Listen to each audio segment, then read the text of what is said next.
नमस्कार, खबरें जारी न्यूज़ 24 पर मैं हूं आपके साथ मकसूद खान।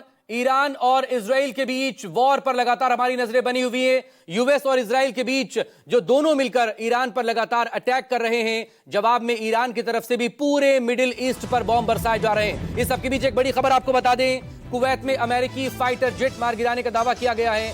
ईरान का F-15 जेट मार गिराने का दावा, कुवैत के रक्षा मंत्रालय ने इसको लेकर जानकारी भी दी है।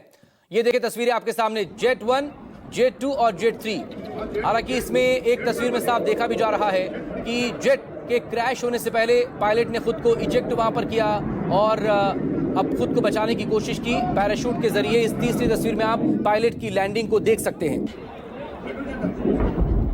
बड़ी खबर इन तस्वीरों के जरिए इस वक्त आपके सामने, कुवैत में अमेरिका का ये फाइटर जेट क्रैश हुआ है। कुवैत ने कहा आज कई अमेरिकी विमान दुर्घटनाग्रस्त हुए हैं। कुवैत के रक्षा मंत्रालय के मुताबिक हालांकि क्रू मेंबर सुरक्षित हैं, हॉस्पिटल में उन्हें इलाज के लिए शिफ्ट किया गया है, लेकिन इस मामले में अमेरिकी अधिकारियों से उन्होंने बात की है और हादसे की वजहों का पता लगाया जाएगा। अब ये हादसा है या फिर ईरान की तरफ से जो लगातार ड्रोन अटैक्स हो रहे हैं, मिसाइल अटैक्स वहां पर हो रहे हैं, उसमें कुवैत भी उसकी जद में है, क्योंकि कुवैत में 90 के दशक से ही बड़ा मिलिट्री जमावड़ा है अमेरिका का।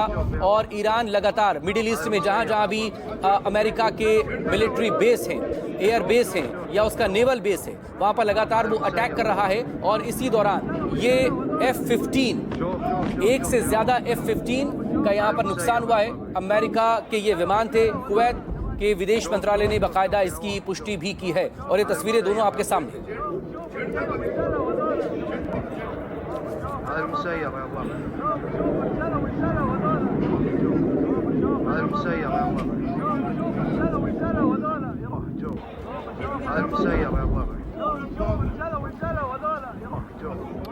तो तस्वीरें लगातार आपके सामने न्यूज़ 24 पर।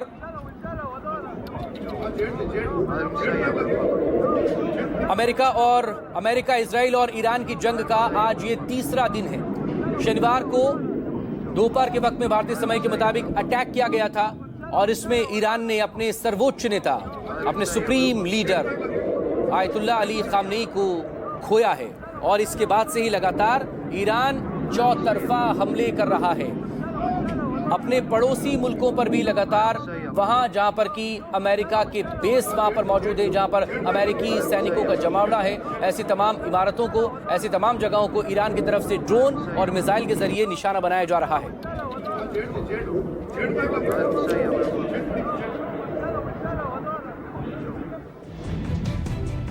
और एक और वॉर ब्रेकिंग न्यूज़ 24 पर आपके सामने, दुनिया की सबसे बड़ी ऑयल रिफाइनरी पर हमला हुआ है। सऊदी अरब में आरामको रिफाइनरी पर हमला हुआ है। शाहिद 136 ड्रोन के जरिए ये हमला।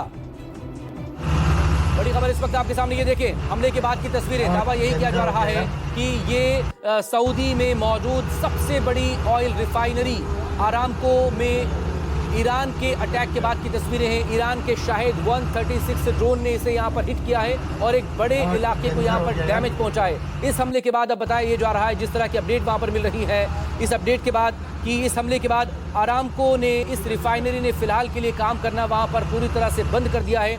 और अगर ये रिफाइनरी बंद होगी तो जाहिर तौर पर आप अंदाजा लगा सकते हैं कि जो रिफाइनरी कैपेसिटी रखती है 5.5 से लेकर 6 लाख बैरल पर डे की कैपेसिटी जिसकी हो ऑयल रिफाइनरी की क्षमता, अगर वो बंद हो जाएगी तो किस तरह से पूरी दुनिया पर इसका असर पड़ेगा। और यहाँ पर वो असर आज दिखाई भी दिया। शनिवार को हमला हुआ था और शनिवार रविवार के बाद आज जब सोमवार को मार्केट खुला, तब मार्केट खुलने के साथ ही 12% की हाइक, यानी कि 12% की बढ़ोतरी क्रूड ऑयल की प्राइसेस में देखी गई।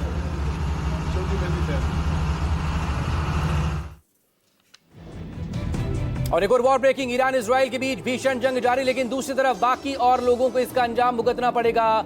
यूरोप में भीषण संकट नजर आ रहा है।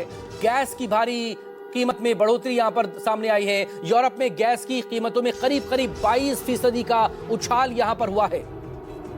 ईरान इजराइल के बीच इस जंग का असर अब बाकी देशों पर भी पड़ना शुरू हो चुका है। आज तीसरा दिन है और इस सब के बीच चाहे वो क्रूड ऑयल की कीमतों में इजाफा हो, बढ़ोतरी हो, या फिर गैस की कीमतों में 22% का इजाफा हो, ये तमाम खबरें इस वक्त यूरोप के लिए और बाकी और देशों के लिए बड़ी मुश्किल यहां पर साबित हो रही है। इस सबके बीच IAEA में ईरान के राजदूत का बयान, ईरानी परमाणु फैसिलिटी पर हमला किया गया है। बड़ी खबर इस वक्त आपके सामने, ईरानी परमाणु फैसिलिटी पर यह अटैक। अमूमन किसी भी परमाणु फैसिलिटी को सीधा अटैक करने से बचा जाता है। अगर वहां से रेडिएशन फैला तो जाहिर तौर पर इसकी जद में तमाम एक बड़ा इलाका आ सकता है। लेकिन बहरहाल ये एक बड़ी खबर इस वक्त आपके सामने, IAEA में ईरान के राजदूत ने कहा है कि हमारी परमाणु फैसिलिटी को यहां पर अटैक किया गया। इस सबके बीच UAE के रास अल खेमा से खबरें, जहां पर प्रमुख औद्योगिक बंदरगाह है रास अल खेमा, और यहां पर हमला हुआ है और हमला किया गया है ईरान की तरफ से। ईरान लगातार मिडिल ईस्ट में, चाहे वो UAE हो, UAE में अबू धाबी हो या फिर दुबई हो, और अब ये जिस तरह से सबसे बड़े एक प्रमुख औद्योगिक बंदरगाह रास अल खेमा पर अटैक की खबरें हैं, ये तमाम अटैक्स ईरान की तरफ से हो रहा है मिडिल ईस्ट में। कतर पर भी लगातार हमले हो रहे हैं, कुवैत पर हमले हो रहे हैं, और हमले जॉर्डन के साथ साथ बहरीन पर भी हो रहे हैं, और लगातार इन हमलों की जद में इस वक्त मिडिल ईस्ट थर्राया हुआ है।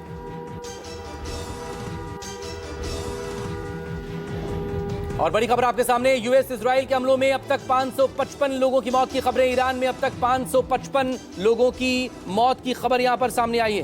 बड़ी खबर इस वक्त आपके सामने।